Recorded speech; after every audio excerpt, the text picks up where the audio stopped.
We also spoke to Tejasvi Surya. He is on a campaign trail. BJP candidate Tejasvi Surya spoke exclusively to Times Now on this issue. देश में आज मोदी जी के प्रति इतना प्यार है और इतना एक बड़ा एक डिमांड है मोदी जी का। सो ये जो मोदी वेव है वो सिर्फ बेंगलोर में नहीं, बेंगलोर साउथ में ही नहीं, पूरे देश में आज बहुत बड़ा मोदी सुनामी है। आप जहां जा रहे हैं वहां वो छोटे बच्चे हो, बुजुर्ग हो, गरीब हो, अमीर हो, मिडिल क्लास लोग हो, युवा हो, महिला हो, सब मोदी मोदी मोदी एक ही नाम सब लोग एक प्रकार से जप कर रहे हैं। तो बहुत अच्छा लग रहा है कि ये क्योंकि लोकतंत्र की एक त्योहार है और इस त्योहार में निश्चित रूप से बेंगलोर में भी और देश में भी भाजपा की जीत होगी। आपके खिलाफ जो है कांग्रेस ने एक मंत्री की बेटी को टिकट दिया है, सौम्या रेड्डी की हम बात कर रहे हैं, और पूरे राज्य भर में अगर हम देखें तो कई मंत्रियों के दामाद, बेटियां, इन सबको टिकट दिया गया। तो किस तरह से देखते हैं इसे? मैडम, कर्नाटका के 28 सीट्स में 12 सीट्स में कांग्रेस के प्रत्याशी किसी एक कांग्रेस मंत्री का बेटा या बेटी है। सो ये साफ है लोगों को कि कांग्रेस चुनाव अपने बेटे बेटियों के लिए, उनके जीत के लिए लड़ रहा है। Bhajpa on the other hand देश की जीत के लिए हम चुनाव लड़ रहे हैं। तो किस तरह से देखते हैं अनामले को? यहाँ के एमपी आईपीएस भी रहे हैं। हाँ, मेरे कॉन्स्टिट्यूशन में जब 5 साल पहले चुनाव लड़ा पहली बार, तब यहाँ के डीसीपी अन्नामलाई जी थे और तब भी अन्नामलाई जी का जो रेपुटेशन कर्नाटका में था वो as a very strong, very committed, honest officer के रूप में था। उनको कर्नाटका में सिंघम भी बोला जाता था। इस प्रकार का उनका एक खड़क इमेज था और उस प्रकार इमेज ही नहीं, उनका व्यक्तित्व भी ऐसा ही है। तो आज सिर्फ 3-4 साल के अंदर अंदर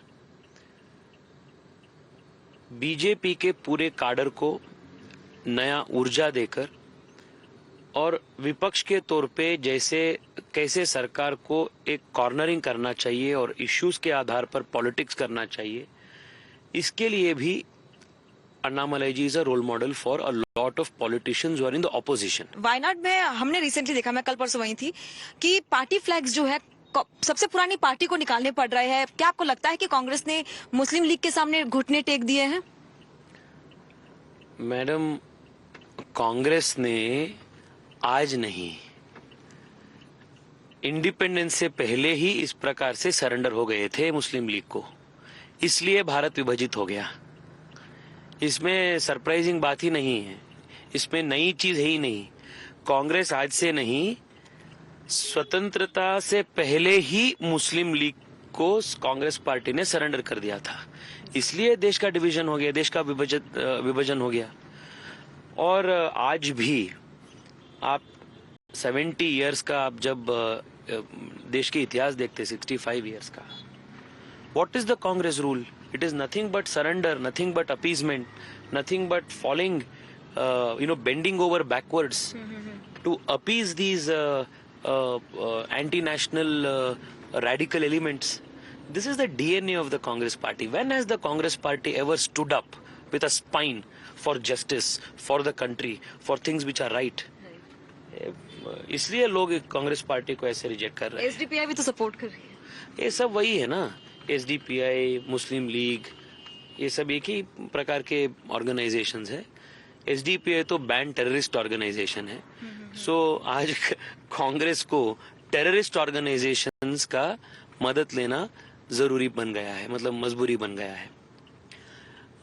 ये दिखाता है, दर्शाता है कि कांग्रेस पार्टी के जैसे पार्टी जिसमें सरदार पटेल जी थे, जिसमें पीवी नरसिम्हा राव जी जैसे नेता थे, महात्मा गांधी जैसे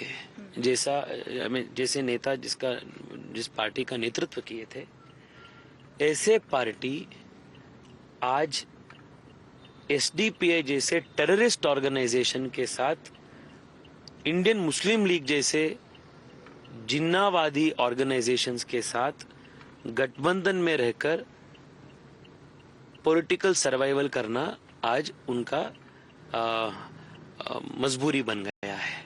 वेरी अनफॉर्चुनेट। जिसको हम फ्रिंज कहते हैं ना, एक्सट्रीमिस्ट एलिमेंट्स, वो आज एक्सट्रीमिस्ट एलिमेंट्स कांग्रेस का मेन स्ट्रीम बन गया है, या कांग्रेस ही एक्सट्रीमिस्ट एलिमेंट्स के साथ मिलकर कांग्रेस भी एक्सट्रीमिस्ट बन गए हैं, फ्रिंज एलिमेंट बन गए हैं।